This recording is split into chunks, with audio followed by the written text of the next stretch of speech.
Hello to chapter 25 of From the Earth to the Moon by Jule Verne in a translation by Louis Mercier and Eleanor E. King. And this chapter is titled Final Details. It was the 22nd of November. The departure was to take place in 10 days.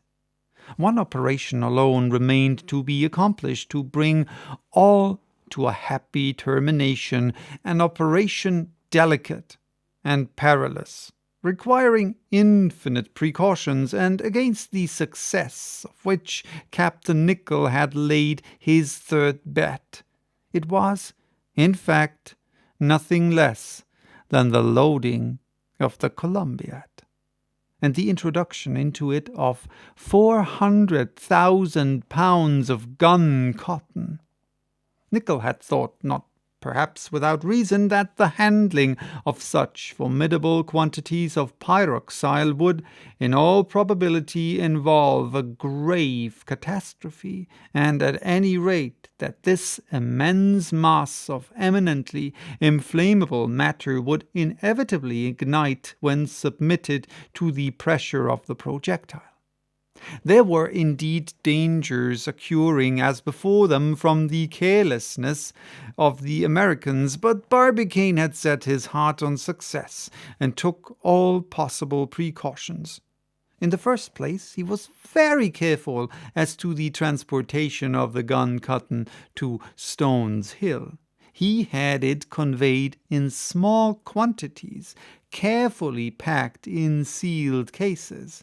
These were brought by rail from Tampa town to the camp, and from thence were taken to the Columbiad by barefooted workmen, who deposited them in their places by means of cranes placed at the orifice of the cannon. No steam engine was permitted to work, and every fire was extinguished within 2 miles of the works.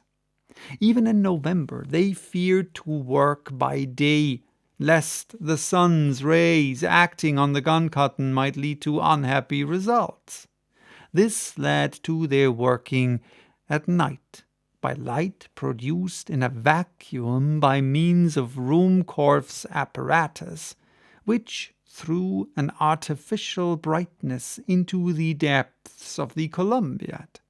There the cartridges were arranged with the utmost regularity, connected by a metallic thread, destined to communicate to them all simultaneously the electric spark by which means this mass of gun cotton was eventually to be ignited. By the 28th of November, 800 cartridges had been placed in the bottom of the Columbiad.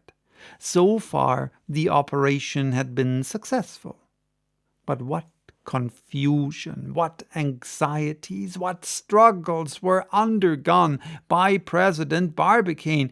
In vain had he refused admission to Stones Hill.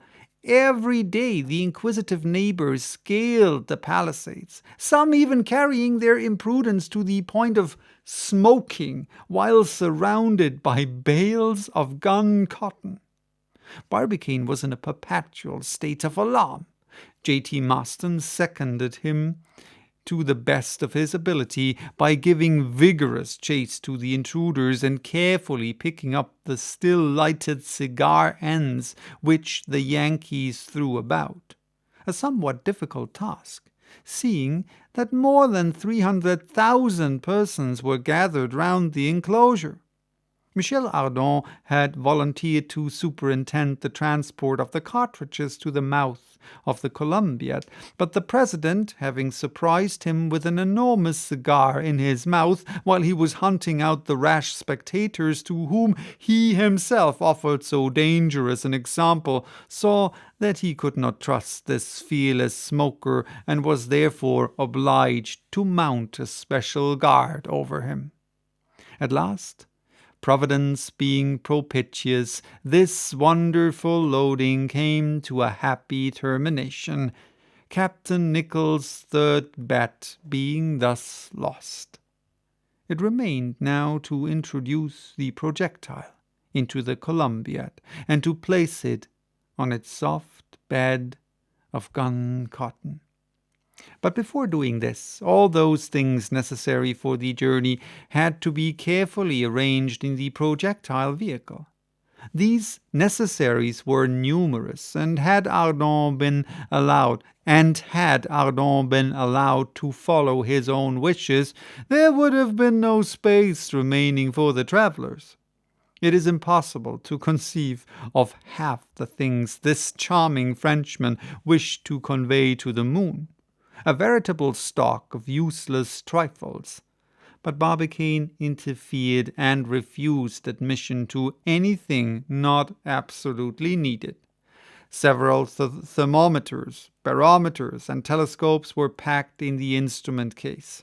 The travelers, being desirous of examining the moon carefully during their voyage in order to facilitate their studies, they took with them Boer and Muller's excellent Mappa Selenographica, a masterpiece of patience and observation, which they hoped would enable them to identify those physical features in the moon with which they were acquainted. This map reproduced with scrupulous fidelity the smallest details of the lunar surface which faces the earth. The mountains, valleys, craters, peaks, and ridges were all represented with their exact dimensions, relative positions, and names, from the mountains Dörfel and Leibnitz to the eastern side of the disk, to the Mare Frigoris of the North Pole. They took also 3 rifles and 3 fowling pieces and a large quantity of balls, shot, and powder. "We cannot tell whom we shall have to deal with," said Michel Ardan. "Men or beasts may possibly object to our visit. It is only wise to take all precautions." These defensive weapons were accompanied by pickaxes, crowbars, saws, and other useful implements, not to mention clothing, adapted to every temperature, from that of polar regions to that of the torrid zone. Ardent wished to convey a number of animals of different sorts, not indeed a pair of every known species, as he could not see the necessity of acclimatizing serpents, tigers, alligators, or any other noxious beasts in the moon. "Nevertheless," he said to Barbicane, "some valuable and useful beasts, bullocks, cows, horses, and donkeys, would bear the journey very well, and would also be very useful to us." "I dare say, my dear Ardent," replied the president, "but our projectile vehicle is no Noah's Ark, from which it differs both in dimensions and object. Let us confine ourselves to possibilities." After a prolonged discussion, it was agreed that the travelers should restrict themselves to a sporting dog belonging to Nicholl and to a large Newfoundland. Several packets of seeds were also included among the necessaries.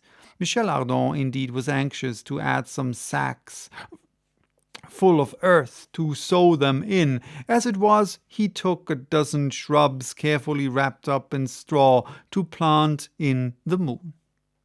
The important question of provisions still remained, it being necessary to provide against the possibility of their finding the moon absolutely barren.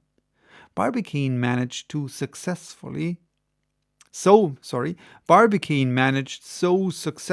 that he supplied them with sufficient rations for a year. These consisted of preserved meats and vegetables reduced by strong hydraulic pressure to the smallest possible dimensions.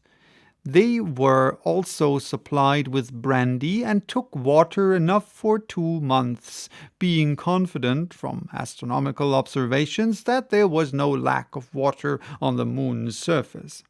As to provisions, doubtless the inhabitants of the earth would find nourishment somewhere in the moon. Ardent never questioned this. Indeed, had he done so, he would never have undertaken the journey.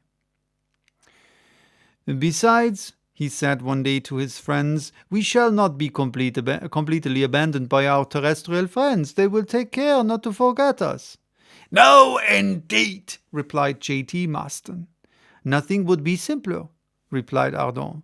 The Columbiad will be always there. Well, whenever the moon is in a favorable condition as to the zenith, if not to the perigee, that is to say about once a year, could you not send us a shell packed with provisions, which we might expect on some appointed day?